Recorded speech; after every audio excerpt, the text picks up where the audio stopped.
Welcome to the lecture on shock waves.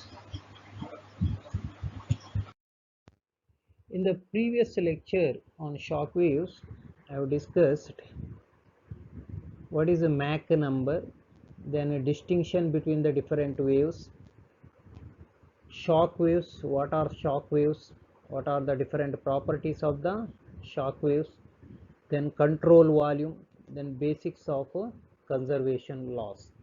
So in this lecture, I am going to discuss Reddy's tube, its construction, working and characteristics, and also some applications of the shock waves. Before discussing about the Reddy's shock tube, you should know about what is a shock tube. So in the previous session, we discussed about the shock waves, its production and properties. We know how destructive is the shock wave produced by earthquakes or the explosion of the bombs, etc. In this session, we will discuss how shock waves can be generated in a controlled environment, and it can be used for some constructive purposes. Shock tube is a simple device that is used to generate shock waves in a controlled environment. Or shock tubes are simple devices that generate the moving shock waves by allowing a high pressure region to suddenly in contact with a low pressure region. It basically consists of two long tubes separated by a solid metallic diaphragm. So these are the two long tubes separated by the metallic diaphragm. On one side of the diaphragm, a gas is filled to high pressure, high enough to rupture the metal diaphragm. And the pressure on the other side tube can be reduced to a lower value, that is lower than the atmospheric pressure if it is required. So this former is termed as driver side, and this later is driven side. So this is the driver side and this is the driven side. So this gas is called driver gas and this is the driven gas. When diaphragm ruptures due to high pressure here,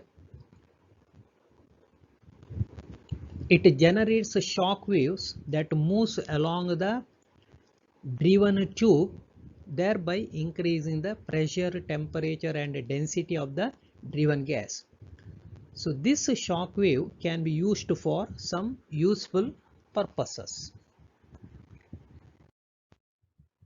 Now let us discuss Reddy's shock tube.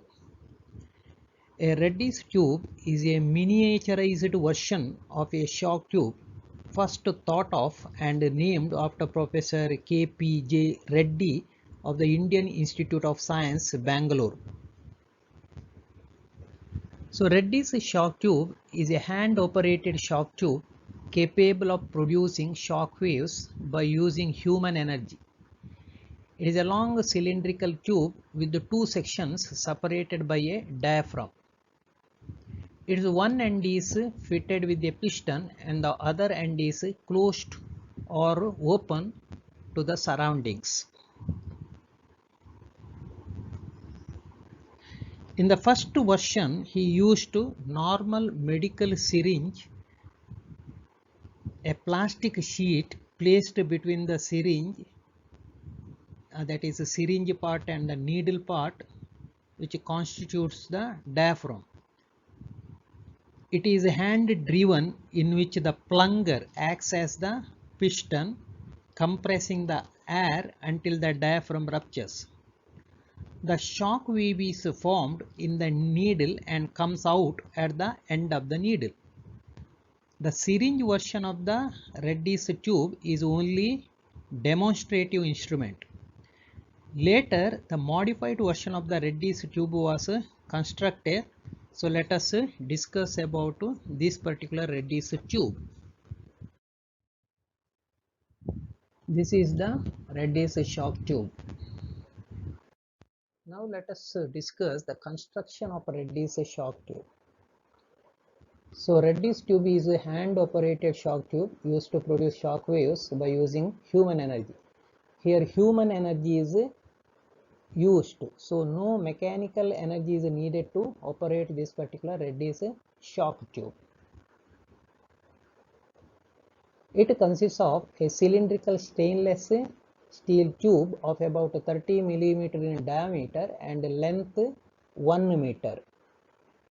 So this is the long stainless steel tube of length 1 meter and diameter 30 mm. So it is divided into two sections, each of length about 50 centimeter. So one tube or one section is called driver section and another one is called driven section. The two sections are separated by a diaphragm of thickness, it may vary also, and it is made out of aluminum or mylar or paper, so depending upon the requirement. Far end of the driver section is fitted with the piston, whereas the far end of the driven section is closed. So this is the driver section. So far end of the driver section is fitted with the piston and far end of the driven section is closed here. So this end is also called as the downstream end and this end is called upstream end. The digital pressure gauge is fixed in the driver section next to the diaphragm. So this digital pressure gauge is used to measure the rupture pressure of this particular diaphragm.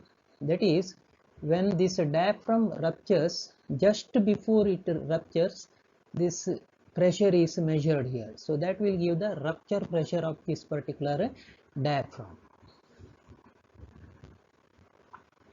Two piezoelectric sensors S1 and S2 separated by 70 mm are mounted towards the closed end of the shock tube. So these are the two pressure sensors in order to measure the different pressures when the shock waves are propagating in the tube. The driver section is filled with the gas called as the driver gas, which is held at a relatively high pressure due to the compressing action of the piston. So this is a driver section, so where the gas is filled, different gases can be filled depending upon the requirement. So it is compressed using this particular piston. At a particular pressure, the diaphragm will be ruptured. A port is provided at the closed end of the driven section for filling the test gas to the required pressure. So here there is a port through which the gas can be introduced into this particular driven section. So different gases, test gases can be used in this particular driven section. The gas in the driven section is termed as a driven gas or the test gas. So this gas is called test gas. Now the working of Reddy's shock tube. The driver gas is compressed by pushing the piston toward the diaphragm until it ruptures. So this piston is pushed here. The pressure inside this particular driver section, that is the pressure of the driver gas, goes on increasing. So at a particular pressure, the diaphragm gets ruptured. So due to the rupture, the driver gas rushes into the driven section and pushes the driven gas towards the far downstream end. So this generates moving shock waves that travels along the length of the driven section. The shock wave instantaneously raises the temperature, pressure of the driven gas when the shock waves moves over it. So due to the rupture of this diaphragm, a driver gas is pushed here. So its velocity is more than the velocity of the sound. So the shock waves are produced. So when these shock waves are traveling along this driven gas, so that it increases the flow quantities like pressure, temperatures instantaneously. So it is moving towards the shock wave is moving towards this downstream end. The propagating primary shock wave is reflected from the downstream end. After the reflection, the test gas undergoes further compression, which increases the temperature and pressure to still higher value. So that is when these shock waves are moving here, so it instantaneously increases the temperature and pressure. So that shock wave is again reflected from this downstream end, because it is closed now. Now it is again moving in the opposite direction. While moving in the opposite direction, it again further compresses the gas. As the result, the pressure, temperature increases to still higher value. This state of high values of pressure and temperature is maintained at the downstream end until an expansion wave reflected from the upstream end of the driver tube arrives there and neutralizes the compression partially. So expansion waves are created at the instant the diaphragm is ruptured, and they travel in the direction opposite to the shock waves.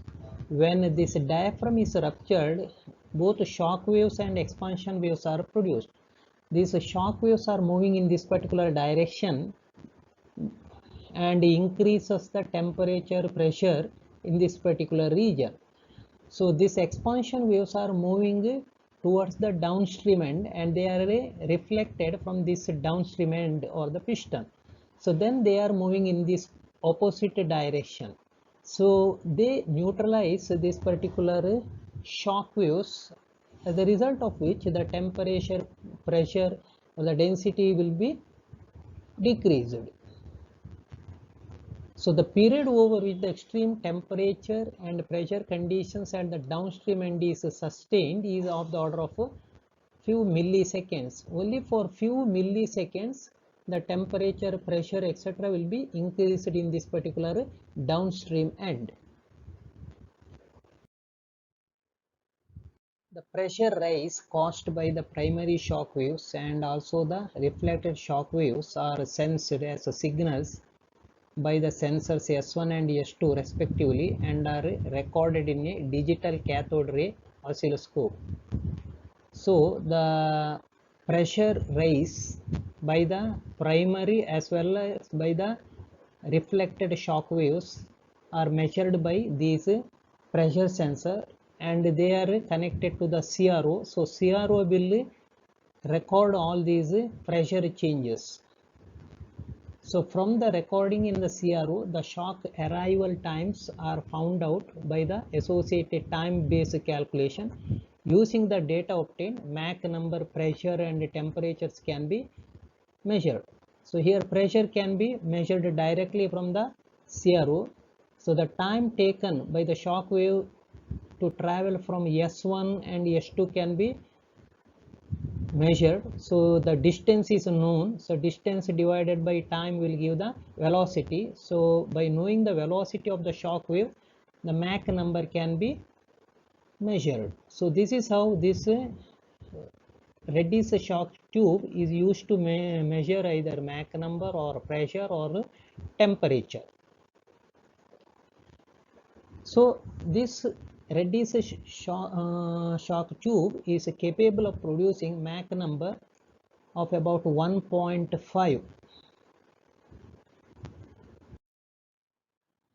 Figure represents typical pressure signals recorded from the two pressure sensors mounted near the end of the shock tube. So this blue curved curve represents the pressure signal due to the first sensor, so that is S1, and a red colored curve represents the pressure signal due to the end sensor or S2. Now shock waves is moving in this particular direction. So now it arrives at S1, increasing the temperature. So the pressure is increased here. So afterwards that shock wave is propagating in this particular direction and it encounters the second sensor S2. So here the pressure is increased, so that is indicated by this red curve. So after that this shock wave will propagate in this particular direction and it is reflected from the downstream end, and it is moving in the opposite direction. While moving in the opposite direction, it further increases the pressure. So this reflected shock wave will encounter the first pressure sensor S2 first. So therefore the pressure is increased here. So that is denoted here. Then it encounters the first sensor, that is S1. So pressure is increased further. So here the pressure is increased further. The time delay between the starting of two signals indicate the time taken for the shock wave to travel from first sensor to the second sensor or the end sensor. So they are separated by a distance x. If delta t is the difference in the time between the two rises, then the speed of the primary shock wave can be calculated as v is equal to x by delta t. So x is the separation between the two pressure sensors and delta t is the time taken by the shock wave to travel from S1 to S2. So that gives the speed of the shock waves. So if you know the speed of the shock wave, we can calculate the Mach number, because Mach number is equal to speed of the shock wave divided by the speed of the sound. So where A represents the speed of the sound. So thus using data obtained, we can calculate Mach number, pressure and temperature. Characteristics of the Reddy's shock tube. The Reddy tube operates in the principle of free piston driven shock waves. It is a hand operated shock producing device. It is capable of producing Mach number exceeding 1.5. So that means the speed can be increased to 1.5 times the speed of the sound in the Reddy's shock tube. The rupture pressure is a function of the thickness of the diaphragm. So the pressure that is indicated by P4, it is a rupture pressure that depends upon the thickness of the diaphragm. The temperature exceeding 900 Kelvin can be easily obtained by the Reddy tube by using helium as the driver gas and argon as the driven gas. So this temperature is useful in chemical kinetic studies. Applications of shock waves. The fields of shock wave is one of the fast emerging field. Shock waves are being introduced into many applications. So let us discuss some of the applications of the shock waves. Cell transformation. DNA transformation is the most important tool which is considered as a foundation of genetic engineering. Shock waves have been successfully used for genetic transformation where a particular DNA of interest is introduced into the cell without damaging or destroying the living cell. This has wide biological applications. Wood preservation or preservative impregnation into wood. The awareness to save our natural resources is increasing. Concentrated effort has been made to save the forests by reducing their depletion. One way of conserving forest resources is to increase their life. Bamboo wood is one such resource which is having hundreds of uses. These woods are susceptible to fungi, insect and marine borer attacks which can be prevented by the use of preservatives. By using the shock waves, solution of the chemical preservatives could be pushed into the interior of the wood samples such as bamboo. This method makes the process of introduction of the preservatives into the wood much faster and more efficient. Water wood starts have been treated with the shock waves, after which they could withstand the microbial attacks due to the presence of preservatives inside. The actual setup used for this purpose is named as a shock wave reactor. By this method, life of ordinary bamboo and softwood can be increased substantially. Pencil industry. While manufacturing the pencils, wood is used to cover the graphite rod. The wood is softened by soaking in a polymer at 70 degrees Celsius for about 3 hours and then dried. It takes days for the wood to dry. So in the modern process, using shock waves, the wood is placed in the liquid and the shock waves is sent through it. The liquid gets into the wood instantaneously. The wood is then taken out and requires no long time for drying. The treated wood is ready for the next process without any delay. So this reduces the manufacturing time. Kidney stone treatment. Shock waves are also used for kidney stone treatment. This device uses mild shock waves to break the kidney stones into small pieces. These small pieces can travel easily through the urinary tract. So it is called extracorporeal lithotripsy. So it depends upon the patient whose age and the size of the stone also. So in the figure you can see the stone which is treated by the shock waves. So it is broken into pieces there which can pass through the urinary tract easily. Needleless drug delivery. Millions of medical syringes are used globally every day to inject drugs for curing the ailments and also for delivering the vaccines. If needles are reused, there is a possibility of spreading of many deadly diseases due to the contamination of medical syringes. In addition to it, medical syringes are associated with needle injuries, accidental needle pricks, and needle phobia. Hence, there are global efforts to develop a needleless drug delivery. By using shock waves, drugs can be injected into the body without using needles. So this is the figure. The drug is filled into the cartridge which is kept pressed on the skin, and the shock wave which is produced by igniting small amount of explosives kept in the polymer tube is sent into the body using high pressure. The drug directly enters the body through the pores of the skin. The typical depth of penetration is about 100 microns.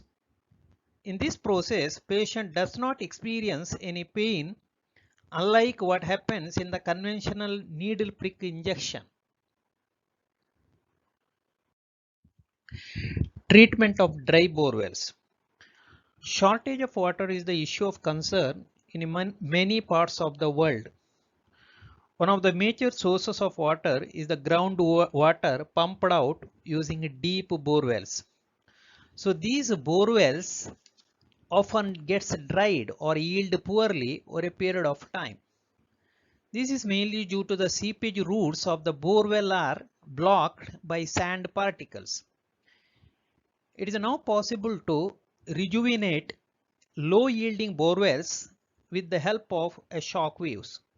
In this technique, shock waves of appropriate strength generated using shock tubes on the ground are directed into the borewell.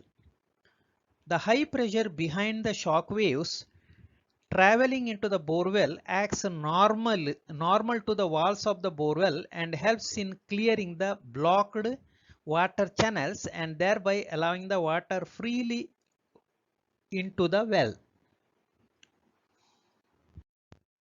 Gas dynamic studies. The extreme conditions of pressure and temperature can be produced in the shock tube enables the study of high temperature gas dynamics. This knowledge is crucial in the study of supersonic motion of the bodies and hypersonic re-entry of space vehicles into the atmosphere. Shock tubes are also used for high temperature chemical kinetics. The chemical mixture to be tested is diluted in a carrier gas is used as a test gas. The reflected shock waves in the tube can raise the temperature of the gas to a high enough levels to cause a molecular breakdown in a very short time. The returning expansion waves cool the gas to lower temperature. At that time, chemical reactions are halted in short time. So therefore, there is a clear-cut test time for reactions. It can be used in the experimental testing of aircraft, wing structures, etc. So normally in these experiments, the structures or the wings should be placed in the tubes. So then these gases are moving with the hypersonic or supersonic speeds. So this is having the same effect as the wing is moving with the supersonic speed in the atmosphere. Shock waves can also be used for juice extraction. The technology used in the juice industry is usually based on crushing the fruits and vegetables, separating the juice from the pulp by squeezing, treating the extracted juice with preservatives, and packing it in an appropriate container. But these techniques are unhygienic and time consuming. There is a juice extraction technique using shock waves. In this technique, juice from the fruits and vegetables are extracted by the application of steep pressure pulse generated by the shock waves. It is simple to apply both at home and industry. The steep pressure rise in this process prevents bacterial multiplication, resulting in bioburden reduction, and hence juices extracted in this method can be preserved without any additional preservatives. Investigating traumatic brain injuries.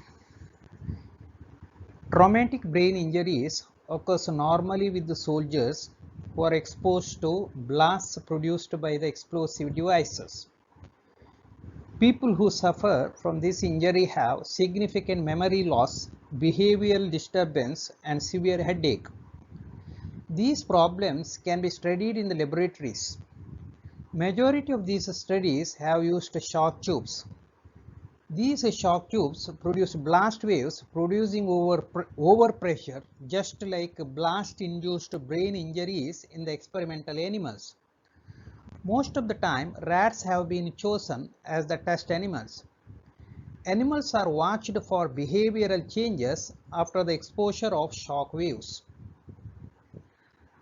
The pathology of their brain is carried out to ascertain the physical changes or the damages induced by the blast wave.